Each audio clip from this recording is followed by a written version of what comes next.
मैं आज सीधे मुद्दे पर आती हूँ। क्या प्रधानमंत्री नरेंद्र मोदी के लिए कोई कानून बना है? क्या प्रधानमंत्री नरेंद्र मोदी के खिलाफ एफआईआर होगा? क्या प्रधानमंत्री नरेंद्र मोदी जिस तरीके से आचार संहिता का उल्लंघन कर रहे हैं उसके खिलाफ जेल की सजा होगी? मैं सीधे इस देश के संवैधानिक पदों पर बैठे हुए उन तमाम लोगों से पूछना चाहती हूँ कि क्या ऐसा कोई कानून बना है हमारे देश में? क्योंकि अभी ही मैंने गूगल किया और गूगल कर जानने की कोशिश की कि आचार संहिता यानी कि मॉडल कोड ऑफ कंडक्ट का उल्लंघन करने पर चुनाव आयोग क्या क्या सख्त कार्रवाई कर सकता है। तो ध्यान से सुनिएगा दोस्तों कि क्या क्या कार्रवाई हो सकती है। इसमें प्रचार पर रोक हो सकती है, जनसभाओं पर प्रतिबंध हो सकती है, एफआईआर दर्ज किया जा सकता है और उम्मीदवार को चुनाव लड़ने से अयोग्य घोषित भी किया जा सकता है। उल्लंघन की गंभीरता के आधार पर जेल की सजा भी हो सकती है। ये तमाम चीज़ें गूगल पर अगर आप भी डालकर सर्च करेंगे तो आपको मिल जाएगा कि मॉडल कोड ऑफ कंडक्ट के अकॉर्डिंग अगर कोई आचार संहिता का उल्लंघन करता है तो उसके लिए ये सज़ा मुकर्रर इस देश के कानून के ज़रिए की गई है।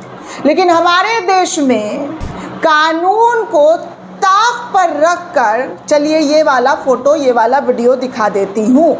ये वीडियो दोस्तों मोदी के संसदीय क्षेत्र का है जहाँ पर मोदी जी फुल ऑन, जी हाँ फुल ऑन वाराणसी पहुंचकर विश्वनाथ कॉरिडोर में त्रिशूल और डमरू लेकर पूरा फोटोबाजी करवाते हुए नजर आ रहे हैं। यहाँ तक कि पुजारी को भी साइड कर दिया गया है, पुजारी भी उनके फोटोशूट के दरमियान नहीं आ रहे हैं। अब लोग पूछ रहे हैं, ये मैं नहीं बल्कि लोगों के भी सवाल है, लोग पूछ रहे हैं कि वोटिंग के दिन पूजा, मीडिया में प्रचार, चुनाव आयोग खामोश है। इसे चुनाव नहीं बल्कि सेटिंग कहा जाता है।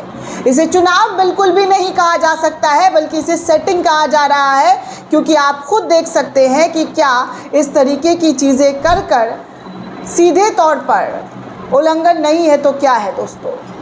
एक ने तो ये तक लिख दिया है कि विकसित भारत बनाने के लिए 18 घंटे कितना मेहनत कर रहे हैं महामानव। इनकी फ़ोटो शेयर करते हुए भगत राम है, उन्होंने लिखा है। अब आप सोच लीजिए, दिन रात बिना थके, बिना किसी टॉनिक के, अकॉर्डिंग टू गोदी मीडिया, कि मोदी जी आप थकते क्यों नहीं है, आपको थकान नहीं होती है? अगर थकान होती है तो कौन सा टॉनिक लेते हैं? 18 घंटे आप काम करते हैं। 18 घंटे क्या काम करते हैं ज़रा देख लीजिए। कल ही चुनाव प्रचार ख़त्म हुआ था दोस्तों और थमने के बाद आज एक बार फिर से लाइट, कैमरा, लाइट, एक्शन सब कुछ शुरू हो गया। कैसे मोदी जी ही हर जगह दिखते रहे, उनकी ही मोहमाया हर जगह दिखती रहे, उनकी ही आरती उतारी जाती रहे, वही सब कुछ बढ़िया है। और पूरे मीडिया में यही चल रहा है दोस्तों, यकीन मानिए पूरे मीडिया में यही चल रहा है। पश्चिम बंगाल में चुनाव के दौरान जो तस्वीरें आ रही हैं उस तस्वीरों पर बात ना करके मोदी जी की डमरू, मोदी जी के त्रिशूल, मोदी जी के फ़ोटोशूट, उनके कपड़े, उनके तमाम चीज़ों को एक एक करके बताया जा रहा है कि भैया प्रधानमंत्री नरेंद्र मोदी जो है कैसे प्रचार प्रसार कर रहे हैं, कैसे उनका जो मोह है वो मंदिर की तरफ चला गया है और मंदिर पहुंचकर वो पूजा अर्चना करने में लग गए हैं। कोई इंसान इतना फेक कैसे हो सकता है? भगवान खुदा दिल में होते हैं, ये कैमरे में नहीं होते हैं कि कैमरा हर जगह ले लेकर जाएं और फोटो शूट कराएं। सबसे कमाल की बात है कि एएनआई तो लगता है इनके आगे पीछे हर तरफ से इन्हीं के साथ ही खड़ा हुआ चलता हुआ नज़र आता है। खैर आपको दिखा तो दिया है आचार संहिता का कैसे उल्लंघन हुआ है, कैसे लोग पूछ रहे हैं कि चुनाव आयोग खामोश क्यों है, चुनाव आयोग क्यों नहीं कोई कार्रवाई कर रहा है, क्यों जो मतदान के बीच जब इस तरीके की तस्वीरें आ रही हैं तो इस तस्वीरों पर एक्शन लेना चाहिए। और इस देश की तमाम आवाम का भी यही रिएक्शन है दोस्तों कि एक्शन होना चाहिए। चलिए अब पश्चिम बंगाल में भाजपा का हाल दिखा दूँ क्या है। ये भाजपा के बूथ की फ़ोटो आई है दोस्तों, जहां पर आप साफ तौर पर देख सकते हैं कि मोदी जी का कट ऑफ लगा हुआ है, बीजेपी का को झंडा वंडा सब कुछ लगा हुआ है। दो तस्वीरें हैं, दोनों तस्वीर आप देख सकते हैं, झंडा लगा हुआ, कुर्सियां लगी हुई, लेकिन पूरे, जी हाँ, पूरे बूथ पर एक मक्खी तक नज़र नहीं आ रही है। भाजपा का कोई नाम लेने वाला बंगाल में दिखाई नहीं दे रहा है। ये हाल है बंगाल के अंदर भारतीय जनता पार्टी का। विश्व की सबसे बड़ी पार्टी के बूथ पर कोई नज़र नहीं आ रहा है। सब लगता है घर में आराम कर रहे हैं, सो रहे हैं, नींद फरमा रहे हैं, क्योंकि अगर नज़र आता कोई तो यहाँ पर दिखता, और यहाँ दिखाई कुछ नहीं दे रहा है। खैर, आगे आपको ये भी अपडेट दे दूँ इस वक्त क्या कुछ हो रहा है पश्चिम बंगाल के अंदर। पश्चिम बंगाल के सेकेंड फेज़ में 142 सीटों पर वोटिंग चल रही है, और इसी वोटिंग के बीच साउथ 24 परगना ज़िले में बीजेपी उम्मीदवार विकास सरदार ने कहा है कि टीएमसी के लोगों ने उनके कार की शीशे तोड़ दिए हैं, उनके सुरक्षाकर्मी की बंदूक छीनने की कोशिश की है।